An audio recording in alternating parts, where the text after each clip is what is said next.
We're in August 2020, the year of the metal rat.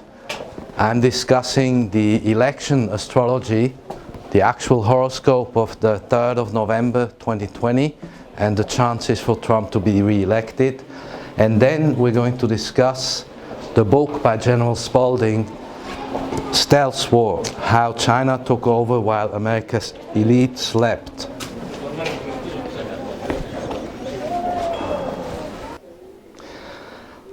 The 3rd of November 2020 has a really unusual astrology, a little bit reminiscent of the year 2000.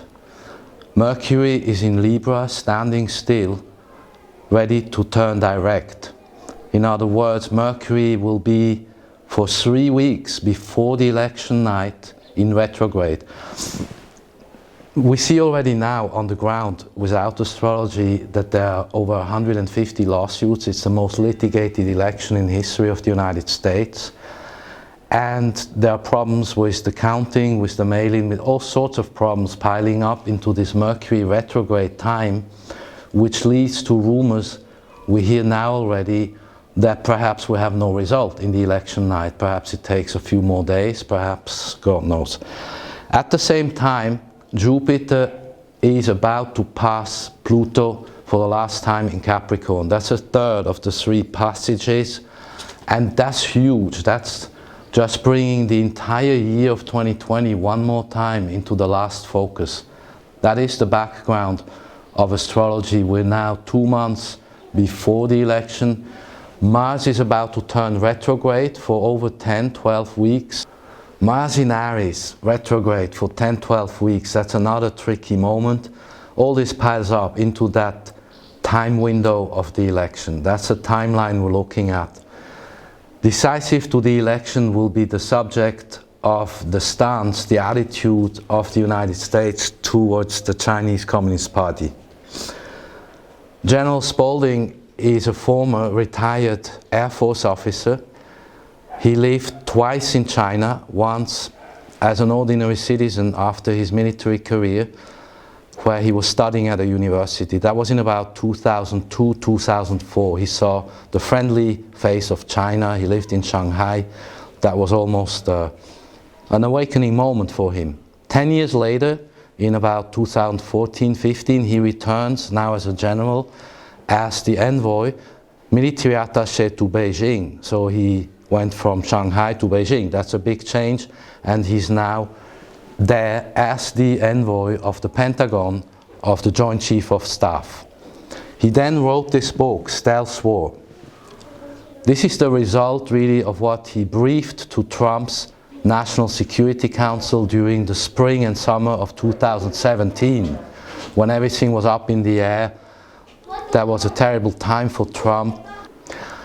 Stephen K. Bannon was then the chief strategist. At that same time, General Spalding is teaching the National Security Council about unrestricted warfare. That's the book by the Chinese colonel who is now a major general advising the PLA, NG and the CCP. He taught them about how we got there in the first place. What were the last 40 years about? How did we get to this point? He then taught them about the economy. As a technologist, he knows everything from Wall Street to the market, technology, G5, the military crisis, the digital battlefield in this crisis. He explained to them that the Chinese People's Liberation Army is going into cyber warfare, and he actually demands that Trump would create a 6th or rather 7th force next to Air Force, Army, Navy, Marines, Coast Guard and Space Force. There would be a cyber war force. And he teaches them about world domination via infrastructure, stealing the intellectual property. And so he comes to the end of the book. It's short, 200 pages, very fast moving, to his suggestions to the strategy, to how he tells the American government how to now change the entire policy vis-à-vis the Chinese Communist Party.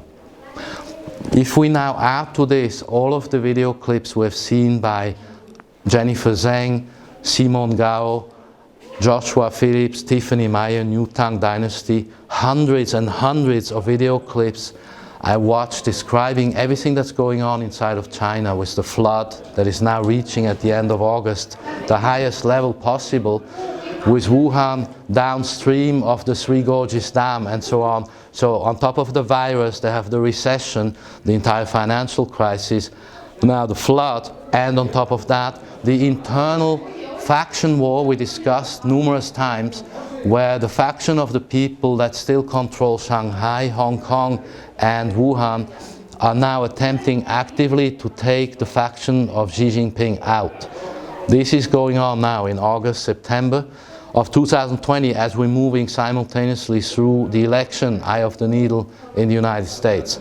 So, with this astrology, we have a very tense moment ahead of us into the end of this year, 2020. The climate will change, as I told you often, when Jupiter passes Saturn in the first degree of Aquarius. At that point, we open into a technological world. If you want to know what is going on in the world, what's really at stake, what's the background, you should really study this 200-page book by General Spalding, Stealth War. It is actually the answer to the Chinese book called Unrestricted Warfare. Maybe you read both. Then you're up to speed, and we will discuss how the election works as the days progress into this most intense astrology in the year of the metal rat.